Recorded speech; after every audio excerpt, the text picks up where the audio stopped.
Good evening. I'm Metro Health Director Claude Jacob, and I'm joined this evening by Bexar County Judge Nelson Wolf and University Health's Executive Vice President, Chief Medical Officer, Dr. Brian Alsip. Today, we wanted to share with you that starting this week, we will now have our COVID-19 briefings only on Tuesdays at 6:13 p.m. since our positivity and hospitalization rates have improved. Data will continue to be reported regularly on our website. If you are interested in the most recent numbers, please visit covid19.sanantonio.gov.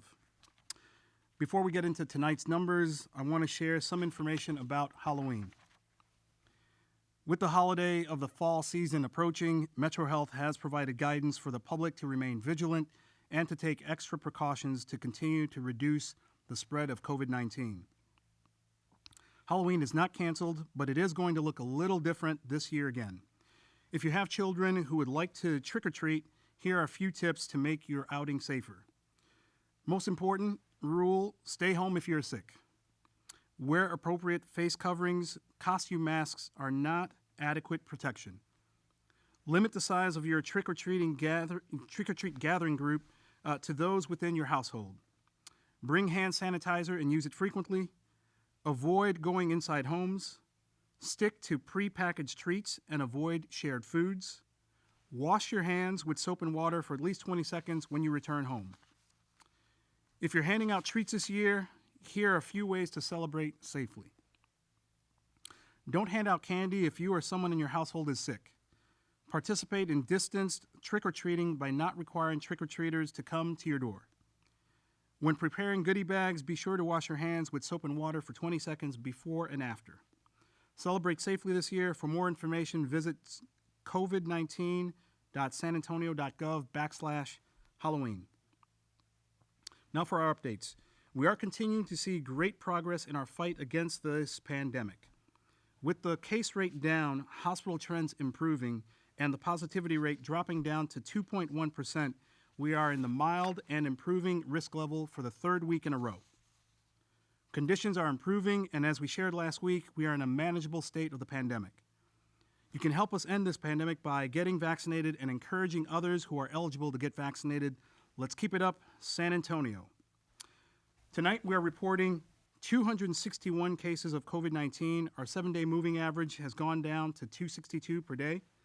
Sadly, there are 2 new deaths to report this evening. Please keep our families and loved ones, keep them in your thoughts and prayers. Regarding our hospital activity, there are 297 patients in area hospitals. There were 25 new admissions, 121 in ICU, and 59 on ventilators. 85% of patients in area hospitals are unvaccinated. We show 11 patients are children. One quick reminder regarding our incentive program. For those of you that have not received your second dose or your 1 dose of Johnson & Johnson COVID-19 vaccine, you are still eligible to receive a $100 HEB gift card if you visit a Metro Health vaccine clinic. This incentive will be available while supplies last. Judge Wolf?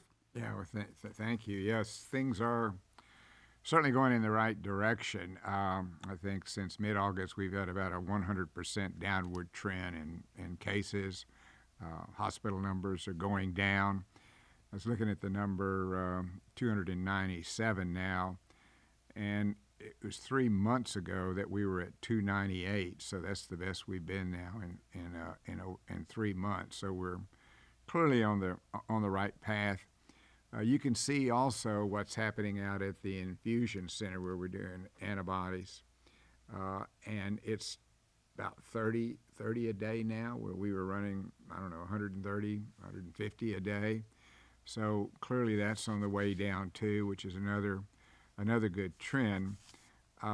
University Hospital, Bexar County Hospital, is still doing shots out at Wonderland. George was saying we're doing about 300 still a day, and we're all waiting to see what happens with the FDA approval on vaccines for young people 5 to 11 years old, and the goal is to try to keep this center open till that is approved by the FDA, and speculation or thoughts that it may be the first week of November or by the end of this month, and I hope that's true.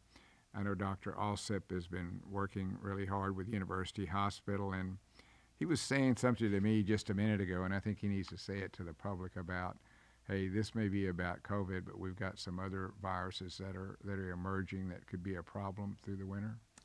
Yes, that's correct, Judge. We certainly have seen some good trends relative to the COVID cases, as you and Mr. Jacob have shared, moving in the right direction. But we've seen that before, twice now with 2 previous surges, so we know that can change. The other concern we have is we are also seeing a lot more non-COVID viruses. We track those routinely amongst the patient population that we see, and we've seen a real surge in rhinovirus and enterovirus that cause illnesses.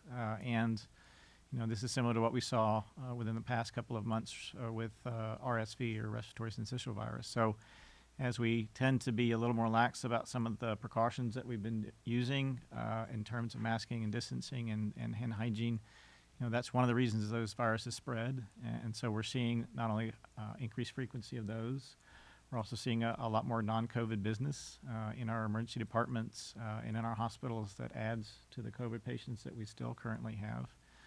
And unfortunately, a lot of our patients we're seeing have really severe illnesses, in many cases because of delayed care over the past 18 months or almost 2 years. And so that's keeping everyone busy and I think very cautious for the future.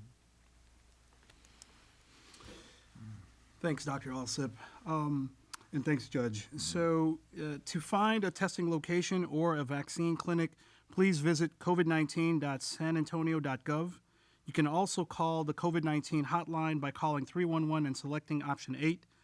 Please wear a mask and get vaccinated. Do it for you, do it for your family, do it for San Antonio.